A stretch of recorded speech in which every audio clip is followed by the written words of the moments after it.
این پیرزن 75 ساله نو بسته از سردی هوا بیشتر از 5 روز باز در نزد دروازه حولیش می نشیند تا به هر رهگذر و پرسنده درباره نبیره‌اش صالح جان خدایبردیو خصلت‌نامه دهد. آنها تقریباً 70 سال باز در دهه گلباغ جماعت فیروزآبای شهر کانیبادام زندگی می کنند و از شهر قزان جمهوری تاتارستان آمده‌اند. پدر صالح جان 26 ساله چند سال پیش بر اثر صدمه نقلیات فوتیده است و همراه مادرش در خانه بیبیش گلیه بانو احمدولی نمیزیسته است.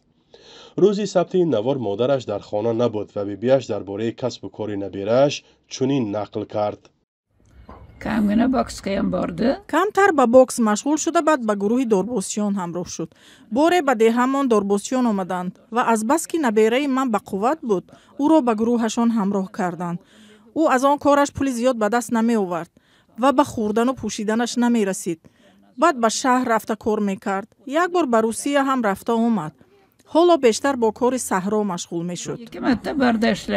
به گفته این پیرزن، صالح جان خدایبردی را شب پنجشنبه 19 دکبر گروه از کارمندان حفظ حقوق از این خانه گرفته بردند. او و 3 ساکن دیگر شهر کانیبادام رسما به کشتارهای پیهم همین منطقه عیبدار هستند. دخترم گریه کرد، من گریه کردم و نبیرم ترسید اون شب. 3 نفر در نزد آینه با خوده های دراز ایستاده صالح جان برو، صالح جان برو گفته فریاد زدند. 5 یا 10 دقیقه از خانه نبرآمد. همه امان داد گفته در نزد در ایستادیم. من گفتم آینه رو نشکنید. بعد در رو شکسته در اومدند و نبیرم رو گرفته رفتند. گلیه بانو میگوید 3 روز حولی آنها را کارمندان مقامات آمده تفتیش کردند ولی چیز مربوط به حادثه ها را نیافتند. او گفت که در شرایط سخت و سنگین زندگی میکنند و بار هم نبیره‌اش پول زیاد یا طلا و جواهرات نآورده است. احد جان تختایف 27 ساله نیز ساکن همین دهه است و همراه مادرش زندگانی میکرده است. روزی سبت نوار دروازه حولیشان قفل زده بود و نظر پیوندان آنها عاید بازداشت شدنش معلوم نیست. همدهگانش در صحبت حضوری گفتند که او همچون کارآموز در نزد یک قصاب محلی کار میکرد و از این حساب روز میگذراند. پیوندان منوچهر عادلف 28 ساله از جماعت رجب همرابایف شهر کانیبادام آماده نشدند در نزد دوربین گپ زنند، ولی در صحبت حضوری گفتند که او همراه مادرش به سودای کوچگی مشغول بود. طبق اطلاع دریافتی هر 3 این بازداشت شده ها در گذشته با جرم بداخلاقی بازداشت و زندانی شدند و با همدیگر شناس بودند. در همین حال همسر بختیار روشنوف 36 ساله میگوید که شوهرش با آنها رابطه کاری و همکاری نداشت.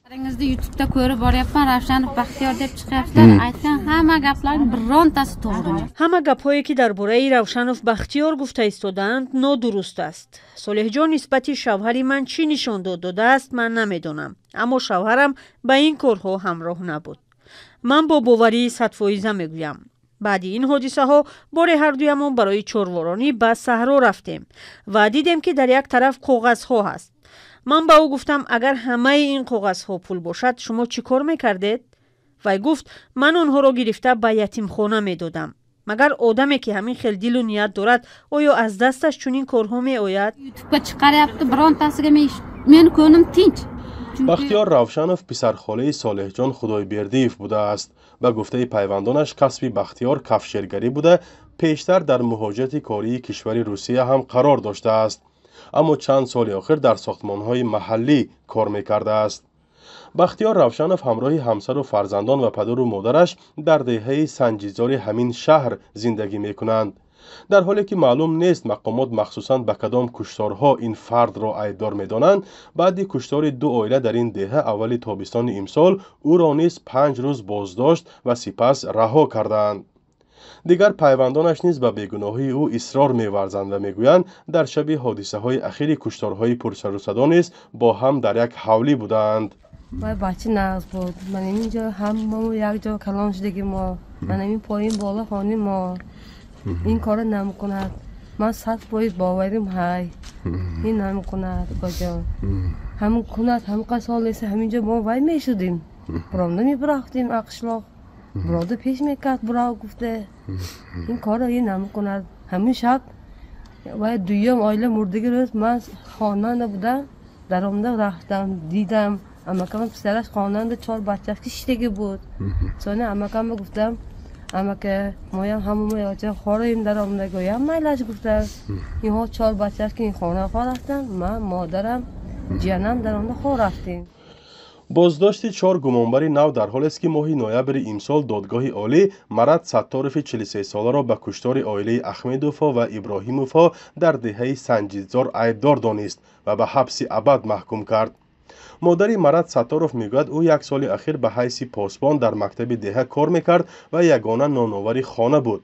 این پیرزن 75 ساله میگوید که شب 28 به 29 می پسرش همراهش بود و به هیچ کجا نرفته است. عیبدار نه، همه مکتب ده کار کرده، چای دادگی، آقا آموزش دنده، کشته دادگی، شوشتگی، خانم می بیاد و اینجا ده سرانده میدانچه میوسوه می بیاد اینجا رفتگی هم نه، دیدگی هم نه، برامدگی هم نه خانه. مراد ستارف صاحب همسر و 2 فرزند بوده است. پدرش 12 سال پیش وفات کرده است. خواهر و برادرانش در قرقیزستان عمر به سر میبرند و شهروندی آن کشور را داشتند. مادرش میگوید از زمان بازداشت پسرش را ندیده است و نمیداند که او را چند سال حکم دادند، ولی منتظر است که روز فرزندش را میبیند، زیرا خودش به تنهایی روزگارش را به دشواری پیش میبرد.